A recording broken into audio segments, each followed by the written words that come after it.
Allez, bonjour à tous, j'espère que vous allez bien. Aujourd'hui, on va voir les 3 piliers d'une stratégie de trading. Le but de cette vidéo, c'est que dans une demi-heure, 1 heure, à la fin de cette vidéo, tu puisses implémenter tout de suite maintenant les 3 piliers que tu auras vus et ça va te permettre tout simplement d'être plus à l'aise et d'avoir une meilleure approche au niveau de ta stratégie de trading parce qu'on entend souvent parler de stratégie, mais on ne sait pas ce qu'on retrouve dedans, d'accord? Alors le but, c'est pas de te montrer une stratégie miracle, absolument pas. On va voir tout simplement les 3 piliers que tu dois retrouver dans ta stratégie. En tout cas, c'est vraiment les bases, c'est les fondations et c'est le plus important. Et le problème, c'est que la plupart des gens, ils commencent par bâtir leur fondation par des choses annexes. Ils vont se poser des questions sur leur setup de bureau. Ok, est-ce qu'ils doivent avoir 3, 4, 5, 6 écrans? Ils vont se poser des questions sur les impôts après avoir fait des gains. Ok, mais ça, c'est pas les fondations, ça c'est annexe, c'est ce qui vient après dans des mois, voire des années pour certains, d'accord? Les fondations, ça va être les 3 piliers qu'on va voir ici, d'accord? Et si tu n'implémentes pas ces 3 piliers, tu n'auras pas une bonne stratégie rentable sur le long terme.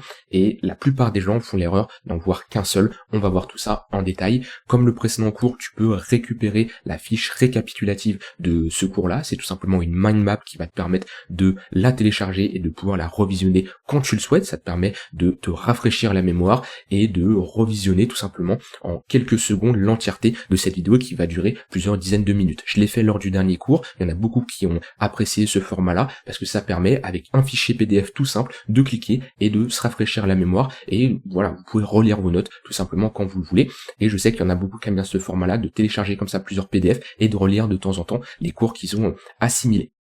Alors, donc, les 3 piliers, comme je l'ai dit, on commence pas par se poser des questions annexes, d'accord, comme les setups qu'on doit avoir, quel clavier on doit avoir, quel bureau on doit avoir, tout ça c'est vraiment annexe, d'accord. Concentrez-vous par les fondations qu'on va voir ici. Et il y en a beaucoup qui font cette erreur-là. En fait, posez-vous une question. Demain, alors, on sort du trading, mais si demain vous voulez construire tout simplement un building ou une tour Eiffel, vous allez créer des fondations solides en dessous, d'accord, pour que la structure repose bien dessus et qu'elle soit solide.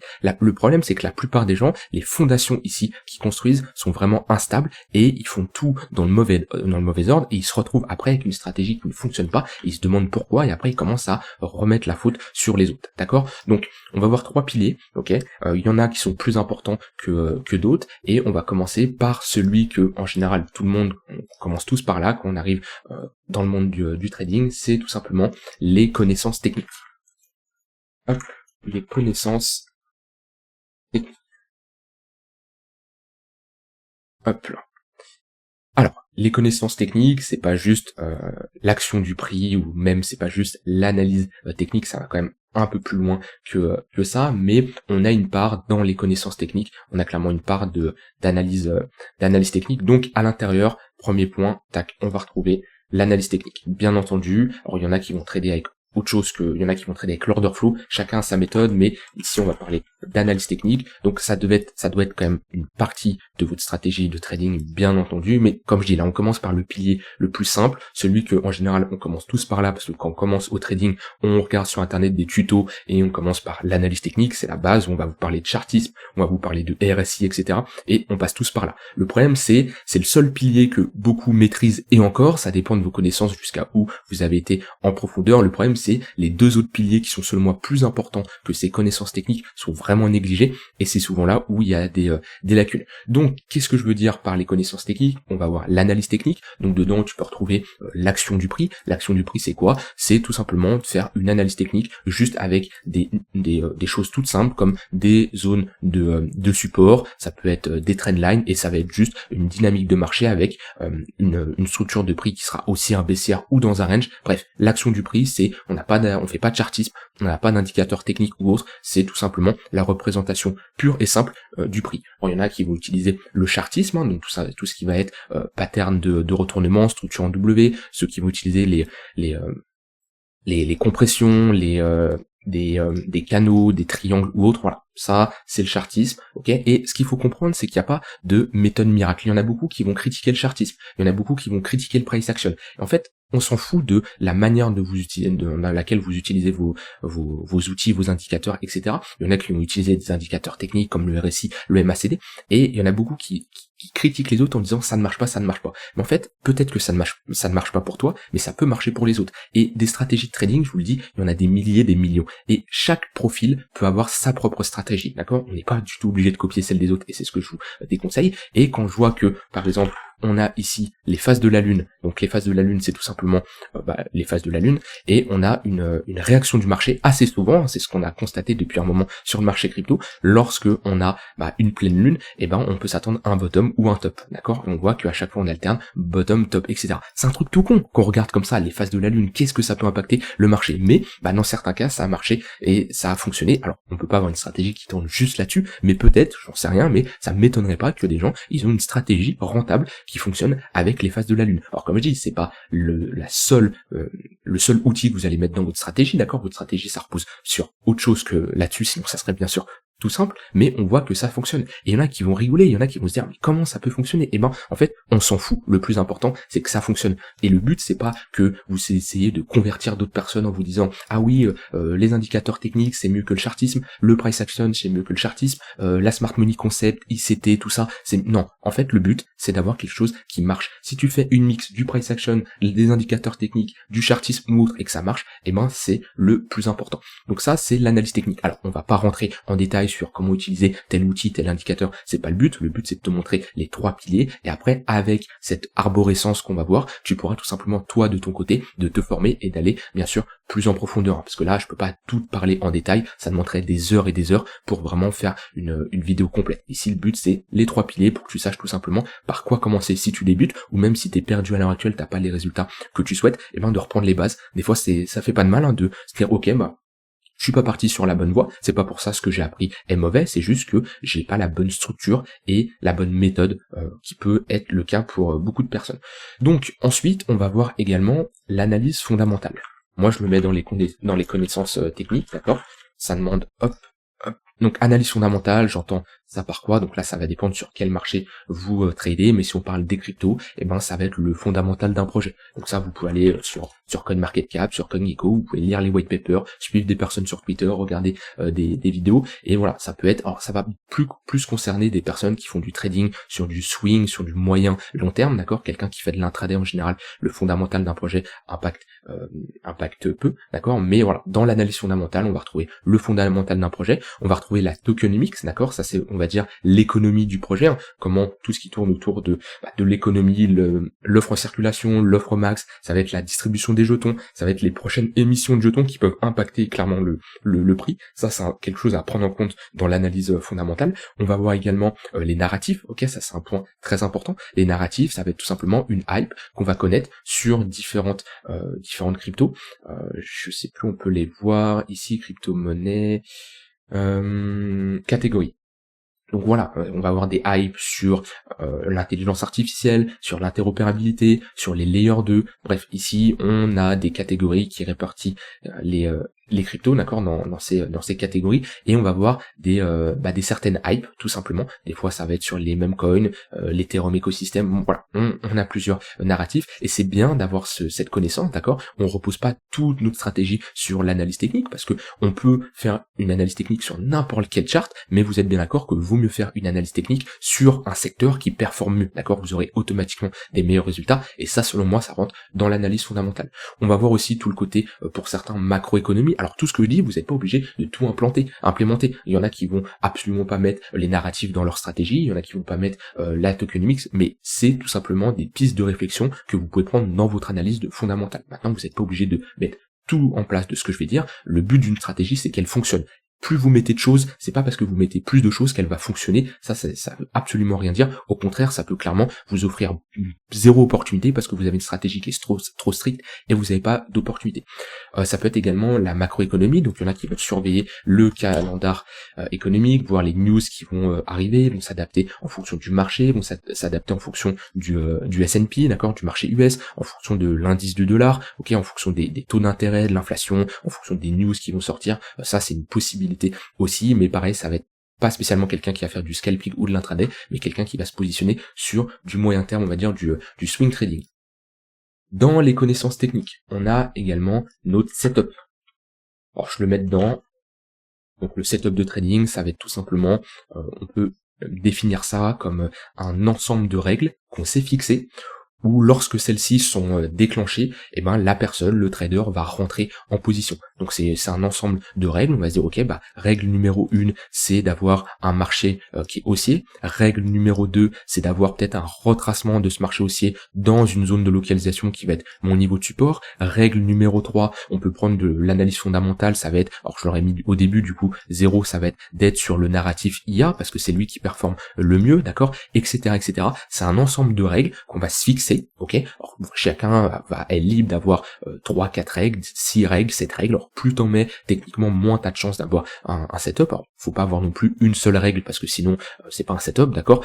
Mais voilà, le but c'est t'as un ensemble de règles. Donc alors ça va bien plus loin que ce que je t'ai dit, hein. Ça va être la période de temps, ça va être les conditions techniques et fondamentales, ça va être la tendance du marché, ok, ton ensemble de règles, où lorsque toutes ces règles sont exécutées, ok, et bien l'ensemble de ces règles, on respecte son setup qu'on s'est fixé, et bien la personne rentre en position, tout simplement. Donc ça c'est le setup de trading, et ça fait partie des connaissances de technique. En gros c'est un peu un mix de l'analyse technique, l'analyse fondamentale, etc., etc. L'ensemble de tes règles, dès qu'elles sont exécutées, tu rentres en position. Un autre point dans les connaissances techniques, après être rentré en position, ça va être le trade management.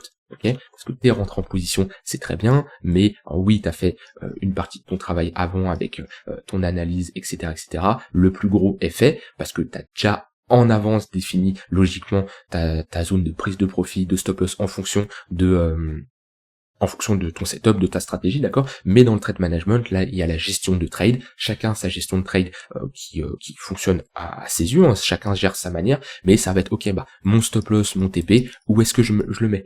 Ça va être, est-ce que j'ai une prise de profit, est-ce que j'ai un TP partiel, ok, est-ce que ce TP là, je le divise en deux, est-ce que tout simplement je vais prendre des profits à plus 10%, plus 20%, ça dépend de votre stratégie. Voilà, par exemple, admettons, je rentre ici, ok, et ben j'ai un risk reward de, on va dire, 3 pour 1, mais est-ce que je prends profit à la moitié? Est-ce que je place mon stop loss à break-even? À quel moment je le place, etc. Tout ça, c'est des questions que vous devez vous poser, et c'est absolument pas quand le trade est lancé que vous posez ce genre de questions. Ce travail-là, il doit être fait en amont, d'accord? C'est pas, je lance le trade et je crée ma stratégie de trade, enfin, je crée mon trade management, je crée mon protocole à respecter. Absolument pas. Au moment où vous rentrez en position, vous savez déjà à l'avance votre stop loss où vous le mettez, votre take profit où vous le mettez, comment votre trade management vous allez le gérer. Est-ce que vous passez à break-even dès qu'on passe par exemple ce niveau-là, ok, vos stop loss vous le mettez à votre prix d'entrée. Est-ce que vous prenez profit partiellement à 50% de la position, 30%, 80%? Est-ce que vous renforcez votre position? Il y a des setups qui fonctionnent comme ça, lorsque le marché vous donne raison, d'accord, et vous avez une confirmation encore plus importante que vous avez au moment où vous êtes rentré, et vous renforcez votre position. Est-ce que vous avez une invalidation? C'est-à-dire, une invalidation, c'est différent du stop loss, ok, parce qu'on peut être dans votre zone de profit, d'accord, vous êtes en gain, et le marché vous donne un signal de retournement, ou d'un point de vue fondamental, un signal qui est pas terrible, et du coup vous dites, ok, moi j'invalide mon trade à ce niveau-là parce que j'ai mes conditions. Mais ça, vous devez l'avoir en avance également, c'est-à-dire ce n'est pas au moment où il y a l'annonce que vous dites, tiens, est-ce que je vais peut-être invalider mon trade? Non, vous devez, au moment où vous rentrez, vous dites, ok, s'il y a ça, si je vois ça sur le marché, si j'ai une structure de top de marché, j'invalide mon trade. Mais ça doit être pensé avant, d'accord, parce que souvent, si vous ne pensez pas avant et vous le pensez pendant votre trade, c'est sûrement que vous avez agi via vos émotions. Donc ça, c'est la grosse partie sur la connaissance technique. Ici, on a les gros points les plus importants, d'accord. Donc l'analyse technique, l'analyse fondamentale, votre setup de trading qui regroupe l'analyse technique, l'analyse fondamentale et le trade management. Alors j'oublie sûrement des petits détails. Le but, c'est vraiment de rester de manière globale pour avoir ces 3 piliers-là, d'accord. Mais voilà, c'est déjà, si vous maîtrisez ces 4 points-là, vous avez quand même une bonne connaissance technique, sauf que ça, en général, c'est ce qui est maîtrisé par la plupart des traders quand ils commencent, parce que c'est ce qui est accessible, et c'est surtout c'est là où on pratique le plus, d'accord. C'est là où les premiers jours, les premières semaines quand on arrive, on est déjà sur TradingView à tracer des choses, à essayer, et c'est la chose, en général, je vais pas dire la plus simple, mais c'est ce qu'on implante dans notre stratégie le plus rapidement possible.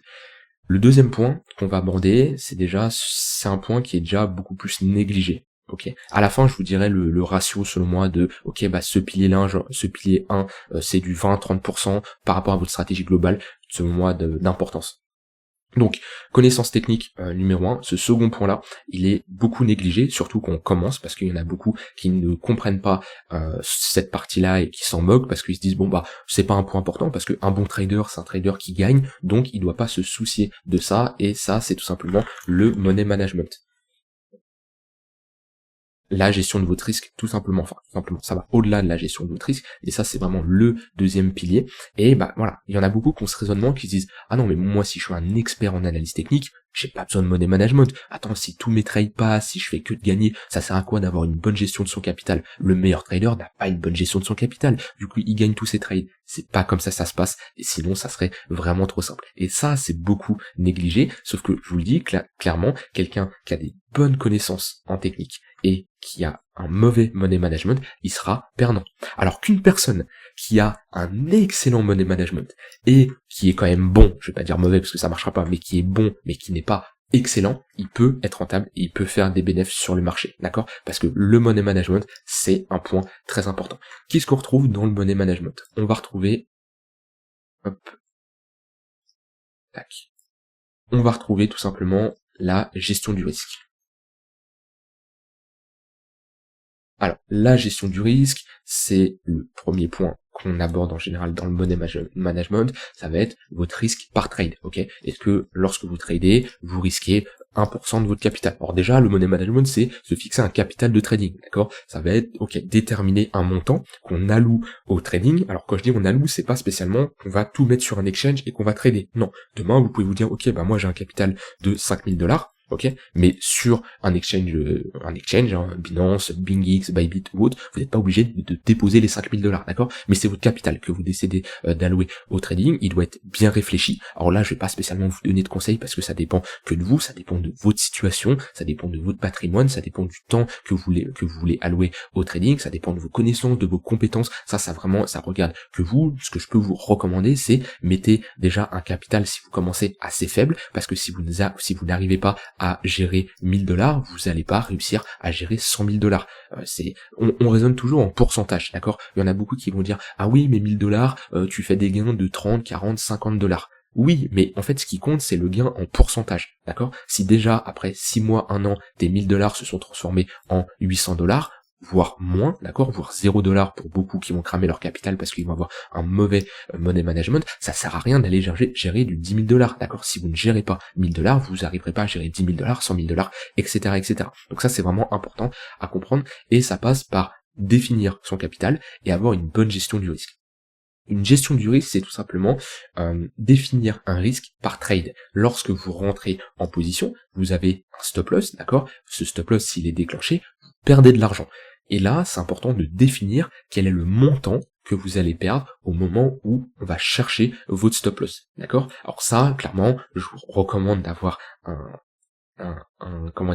risque qui est assez faible, 1%, 2%, en général, moi je recommande 2% maximum, et si vous allez avoir un capital assez conséquent, vous verrez, vous allez tourner sur du 0,5%, d'accord? Alors il y en a qui vont me dire, ouais, mais 1%, 2%, c'est hyper faible. Oui, mais ce qu'il faut comprendre, c'est que tu n'auras jamais tu vas passer par des phases de perte, d'accord, sur des phases où tu vas enchaîner les séries de pertes, et si tu as un risque par trade de 10%, il suffit que tu fasses 3-4 pertes d'affilée, et t'es déjà à moins 40% de ton capital. C'est énorme, tu ne peux pas te permettre sur 4 trades de perdre 40% de ton capital. Ici, si tu as une mauvaise gestion de ton risque, d'accord? Donc moi, ce que je recommande, c'est 1%, voire 2% maximum, et encore 2%, ça va dépendre du risk-reward que tu vas avoir, parce qu'en fonction du win rate moyen, le taux de réussite moyen que tu vas avoir, tu n'auras pas le même risk-reward, d'accord? Quelqu'un qui va avoir, enfin, le même pourcentage de risque par trade. Quelqu'un qui va avoir un win rate assez faible, par exemple 10-20% de taux de réussite, mais qui va avoir un risk reward très conséquent, ok?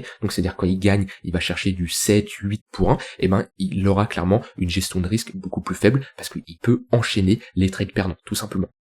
Donc, la gestion du risque, c'est la détermination du risque par trade. D'ailleurs, tu as un outil formidable qui est ici sur TradingView. Alors, je te recommande, si tu trades sur un exchange, je te recommande d'utiliser l'outil sur l'exchange. C'est plus simple comme ça. Tu as les données ça t'évite de switch sur plusieurs écrans. Mais tu vas ici, dans les paramètres, tu mets la taille du compte. Donc ici, on a 2500 €. Je vais mettre un chiffre rond, ça sera plus simple. Tu mets ton risque, tout simplement, que tu acceptes au cas où si on a une perte. Donc ici, 1%, ce qui représente 10 $ de ton capital, et ça va tout simplement te calculer une taille de position, ici dans quantité, que tu dois respecter. C'est-à-dire que ici, pour ce trade, si je rentre au niveau des 44 133 $, avec une quantité de 0,002 BTC, ok, et qu'on vient chercher mon stop loss, et ben j'aurais respecté mon risque que je me suis fixé, qui est de 1%, qui est de 10 $, d'accord. Ça, c'est comme ça qu'on calcule une taille de position. Il y en a beaucoup, vous voyez, j'ai pas parlé d'effet de levier. Il y en a beaucoup qui vont parler d'effet de levier, qui vont dire non, vous voyez, dans le calcul d'une taille de position, l'effet de levier n'intervient absolument pas, d'accord.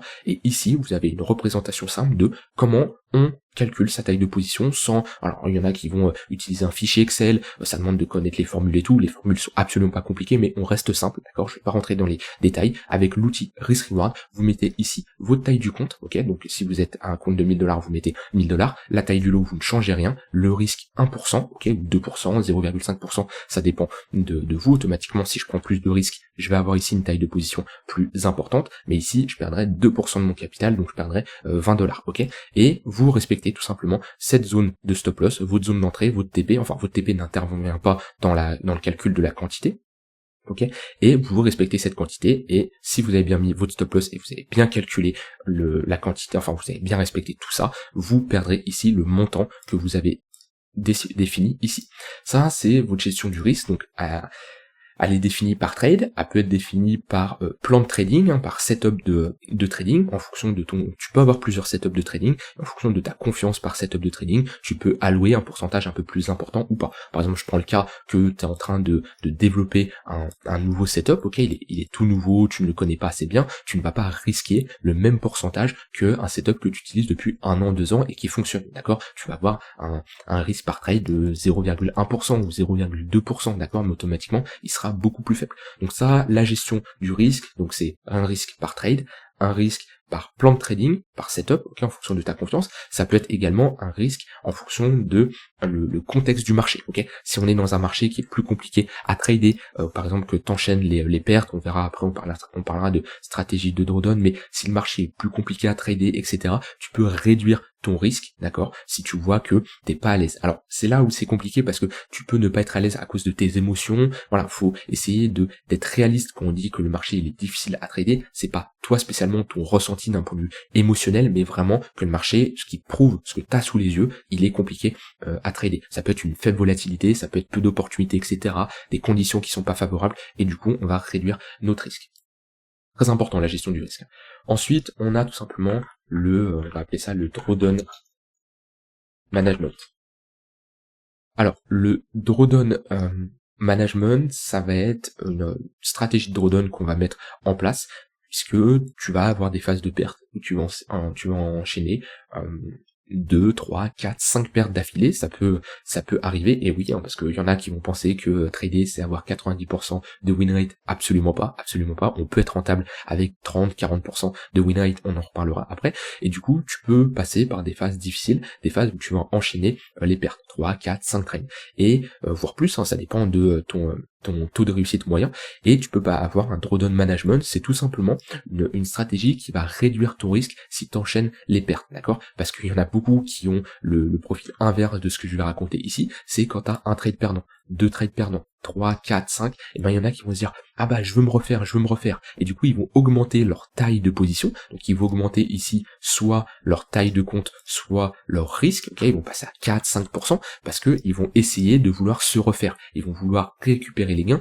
donc ils vont prendre plus de risques, et ça c'est la pire chose à faire, parce que déjà t'es dans un état émotionnel qui est compliqué, en enchaînant 4, 5, 6 trades, ok, même quelqu'un qui trade depuis un moment, bah après 5, 6, 7 trades perdants, alors je dis pas qu'on est au bout de sa vie, mais on se dit ok, bah merde, fait chier, faut rester lucide, faut rester concentré pour pas que ça empire, et on passe pas par une augmentation du risque, ok, parce que si le drawdown continue, et ben c'est la fin, d'accord, et on va tout simplement cramer notre capital. Donc on peut faire la chose inverse, c'est-à-dire qu'après, par exemple, 4, 5 trades perdants, tu dis ok, et ben je vais diviser mon risque par 2, ok, ou par 1,5, et tu vas tout simplement prendre moins de risques jusqu'à retrouver une phase où tu retrouves des trades gagnants pour sortir de cette phase de drawdown, Et tu peux avoir parmi ce drawdown management, cette stratégie de drawdown, une stratégie de sortie de drawdown, où tu dis, ok, et ben à partir de X% que j'ai récupéré, et ben je sors de mon drawdown management, je reprends mon risque initial, d'accord? Tout ça, c'est des choses que tu dois penser, et c'est toujours des choses que tu dois penser en amont. Ce n'est pas lorsque tu as fait 10, 15, 20 trades et que tu rentres en drawdown que tu dis, ah, drawdown, c'est la première fois que je vois ça, je n'étais pas au courant, qu'est-ce que je fais? Et c'est là où tu vas moins être précis, tu risques de faire des bêtises que si à l'avance tu prépares ta stratégie de drawdown. Alors bien sûr, cette stratégie peut évoluer, parce que plus tu vas trader, et ça je te le recommande, c'est de tout traquer sur Excel, sur Notion, sur n'importe quel outil que tu veux utiliser, mais trader tes trades. Trade 1, trade 2, trade 3, etc. Et ça va te permettre de pouvoir faire des stats, faire des datas, et tu vas pouvoir avoir des données comme, ok, ben moi sur 100 trades, 200 trades, et moi je peux me dire que moi là mon drawdown maximum a été de 5 trades perdants, 6 trades perdants, 3 trades perdants. Et du coup, tu peux aviser ta stratégie en fonction des données que tu as. Dites-vous, les datas, les stats, c'est la vie, d'accord? C'est la chose la plus, je vais pas dire si, c'est l'une des choses les plus importantes, parce que si vous naviguez sans data, sans statistiques, vous allez vous planter parce que vous ne pouvez pas savoir si vous êtes rentable, vous ne pouvez pas ajuster votre stratégie, vous pouvez pas faire des améliorations, vous savez pas qu'est-ce qui ne va pas, ok? Parce que ça se trouve, ce qui ne va pas, c'est lorsque vous pouvez avoir des stats toutes bêtes, comme lorsque vous êtes short, et ben vous avez un win rate beaucoup plus important que lorsque vous êtes long, d'accord? Et du coup, vous avez potentiellement ce setup de trading, le concentrer plutôt sur des shorts, ok? C'est des choses toutes simples, mais si vous faites pas de stats, vous verrez vous verrez absolument pas tout ça. Ensuite, on va voir la taille de position. Alors j'en ai parlé juste avant.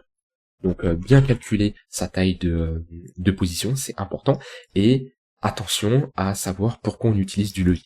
Le levier, il ne s'utilise pas pour gagner plus. Il y en a beaucoup qui arrivent avec cette mentalité où ils se disent, bon bah super, j'ai un capital de 1000$ et bah je vais trader en levier x10 pour trader 10 000$, ok? Alors oui, vous pouvez gagner plus, mais ce qu'il faut prendre en compte, c'est que vous pouvez et vous allez sûrement perdre plus de l'autre côté. Le levier, il s'utilise d'une façon qui est... Alors il y a deux cas pour utiliser le levier. Cas numéro 1, c'est pour ne pas immobiliser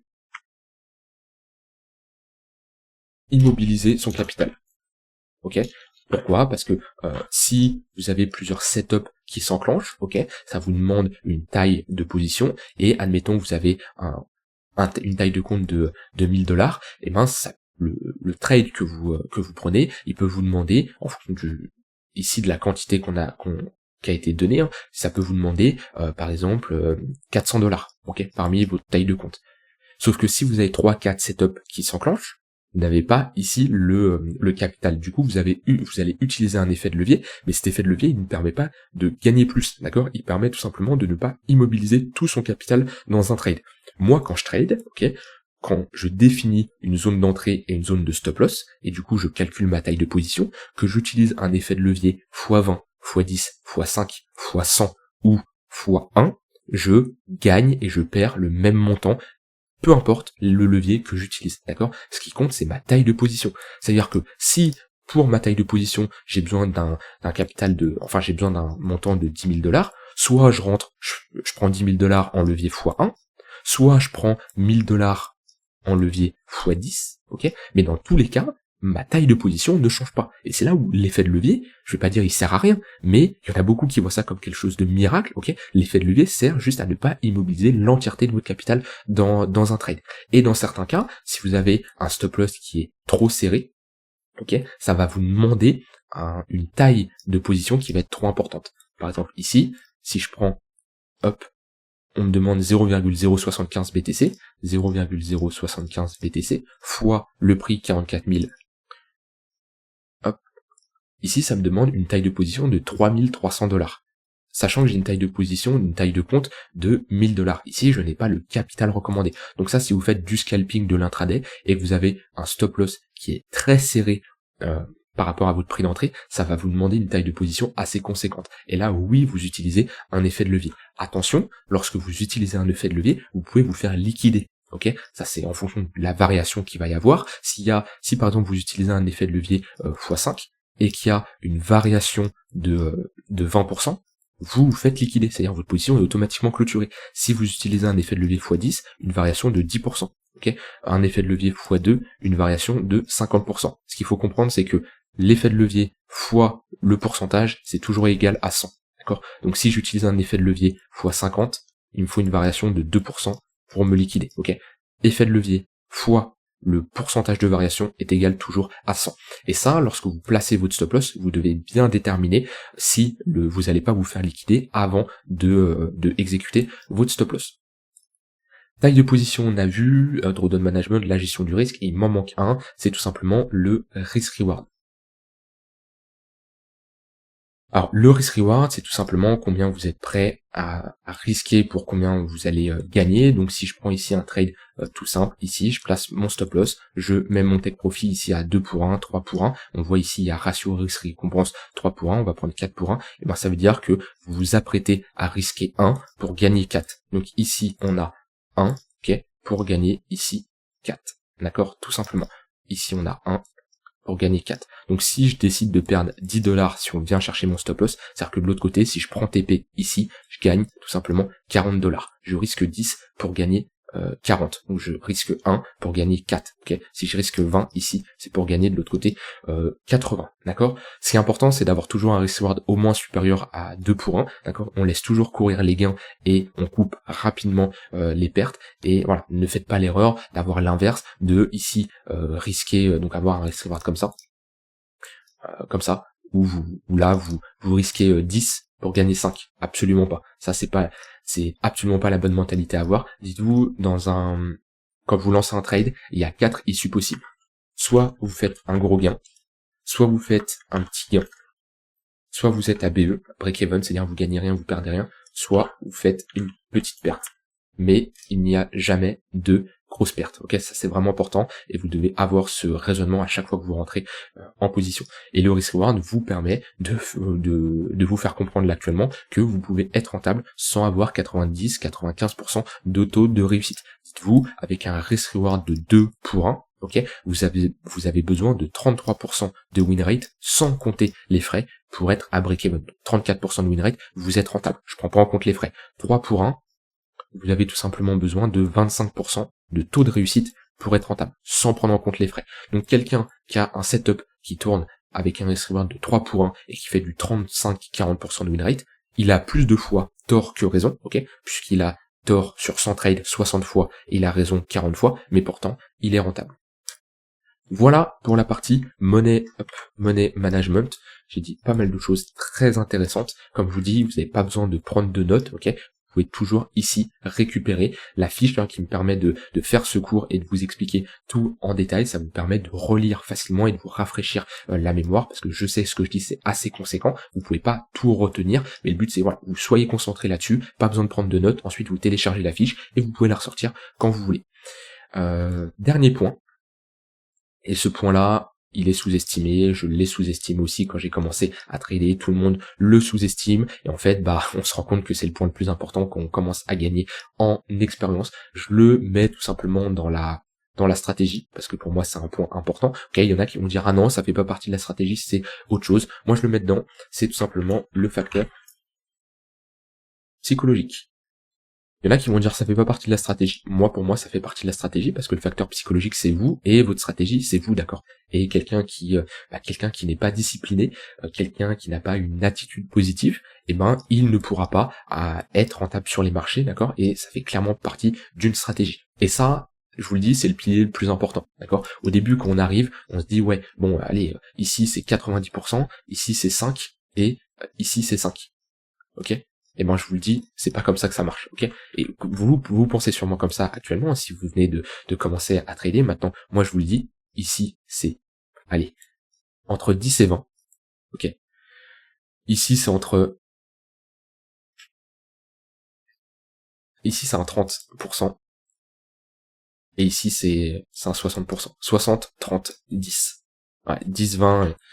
En fait, quand vous avez des années d'expérience, les connaissances techniques, vous les avez, il n'y a plus rien de compliqué. Un Fibonacci, ça fonctionne toujours de la même façon, une dynamique haussière, ça marche toujours de la même façon, une pattern, que ça soit une zone d'imbalance, ça soit un indicateur technique ou autre, ça fonctionne toujours de la même façon. Par contre, ici, le facteur psychologique, c'est vous. Et les émotions, c'est le plus dur à gérer. Donc, un 10, 30, 60, ça me surprendrait absolument pas, d'accord. Moi, c'est comme ça que je verrais les choses. Ouais. Même des fois un 70 ici, ça me surprendrait pas non plus. Voilà, donc facteur psychologique. On retrouve beaucoup de choses là-dedans. C'est surtout, en fait, il y a un gros point ici qui va être l'expérience. Ok, je peux vous donner des conseils, même dans les formations que je propose, je donne beaucoup de conseils sur le facteur psychologique, mais je peux pas faire du cas par cas parce que chacun est différent, d'accord? Chacun a une manière de raisonner qui est différente, chacun a des émotions différentes, d'accord? Et ça, bah, vous allez vous découvrir. Et c'est vrai que le trading, vous allez en apprendre énormément sur vous et ce que vous allez apprendre en tradant, d'accord? Je vous le dis, ça va vous être utile dans la vie de tous les jours. Votre manière de raisonner, votre gestion des émotions, d'accord? Votre mindset, votre état d'esprit, c'est quelque chose que ça va être utile dans la vie de tous les jours. Que ça soit n'importe quoi dans votre vie perso, dans votre vie pro, etc. Clairement, je vous le dis, trader, ça vous renforce. Alors, ça peut aussi vous détruire si vous faites de la merde et ça détruit certaines personnes. J'en connais pas personnellement, mais j'en suis sûr. Maintenant, si vous persévérez, ok, vous allez clairement avoir un mindset et une mentalité qui va vous aider clairement dans la vie de tous les jours. Maintenant, ça c'est du cas par cas, et ce qui joue beaucoup ici, c'est l'expérience. Alors, vous pouvez apprendre des autres, d'accord? Vous pouvez apprendre des erreurs des autres, vous pouvez prendre les conseils des autres, d'accord? Maintenant, comme dit, chaque cas est différent, et l'expérience va jouer énormément, d'accord? Mais en tout cas, vous allez vous découvrir, et c'est un point qui est souvent négligé, mais je vous le dis, vous allez passer par des phases très positives, vous allez vous sentir trop fort, que rien ne peut vous arrêter, vous allez faire des gains incroyables, et vous allez passer par des phases où vous allez penser être le pire trader au monde, que vous êtes mauvais, etc. Vous allez être dans le doute, dans la frustration. Et ça passe par une bonne gestion des émotions. Ce qu'il faut prendre en compte, c'est que les émotions, on en a, ok. On peut pas spécialement les mettre de côté, ok. C'est pas en mode on est un robot, absolument pas. C'est de gérer vos émotions. C'est-à-dire en être conscient, et quand gérer ses émotions. Et quand quand vous ressentez une émotion, eh ben le but c'est pas de l'écarter, mais c'est de la comprendre et de ne pas agir en conséquence de ces émotions, d'accord? Et ça, je vous le dis, si vous avez un setup de trading, une stratégie, un plan de trading, des règles que vous êtes fixées, eh ben peu importe vos émotions, vous écoutez tout simplement vos règles, ok? Et voilà, vous respectez votre plan. Mais c'est plus facile à dire qu'à faire, d'accord? Et souvent, vous allez dérégler votre setup de trading, votre plan de trading à cause de vos émotions. Donc ça passe par gérer ses émotions, le doute, la peur, ça va être la frustration, etc. C'est des émotions qui peuvent clairement vous impacter. Ça va être également les biais psychologiques. Les biais psychologiques comme voilà le biais de confirmation, le biais de l'objet brillant. Il y en a beaucoup qui sont attirés par voilà, qui vont changer de setup tout le temps, d'accord? Ils vont tester une stratégie une journée, puis après ils vont l'arrêter, ils vont tester une seconde, 2 jours, ils vont l'arrêter, et au final ils font aucune stat, et c'est le biais de l'objet brillant. Ça c'est un biais psychologique qui peut également impacter vos résultats. Moi clairement je recommande toujours d'avoir une attitude positive en permanence sur les marchés. Que ça se passe mal, que ça se passe pas mal dans la vie de tous les jours, soyez positif, d'accord? Vous aurez plus à gagner en étant positif que négatif, que ça soit sur les marchés, hein. Moi, il y a des gens qui sont permabères, je ne comprends pas. Je vais même pas parler du BTC, je vais prendre le marché US, d'accord? Il y a des gens qui sont permabères. En fait, le marché sur long terme augmente automatiquement, enfin, je vais pas dire automatiquement, mais il est voué à augmenter sur le très long terme, d'accord? Et c'est ce qu'il fait. Je vais prendre carrément le Dow Jones, ce sera encore plus parlant. Il augmente, le marché augmente. Donc pourquoi être pessimiste dans un marché qui augmente, dans un monde qui évolue? Oui, le monde n'est pas aussi simple, il n'est pas aussi beau, oui, il y a des guerres, oui, il y a des périodes compliquées, mais dans sa globalité, dans sa globalité, le marché s'améliore, le marché augmente, la vie s'améliore, le mode de vie augmente. Oui, il y a des phases compliquées, il y en a qui vont dire non, tu dis de la merde, la vie c'est terrible, nanana, il se passe ça, non. Oui, ok, mais prenez du recul, prenez une vue globale et pensez à comment le monde était il y a 100 ans. Pensez comment le monde était il y a 200 ans. Le marché évolue, le monde évolue, d'accord? Et avoir une attitude, selon moi, pessimiste, c'est la pire manière d'avoir de mauvais résultats sur le marché. Ça va être également avoir une bonne hygiène de vie. Ok, bonne hygiène de vie, donc avoir une bonne alimentation, avoir une bonne condition physique, bien dormir. Vous pouvez pas entamer une séance de trading si vous avez dormi 2 heures, d'accord? Ça va impacter clairement vos résultats. Ça c'est vraiment important. Pareil, c'est très sous-estimé, mais vous sentirez clairement la différence. Également la responsabilité des résultats.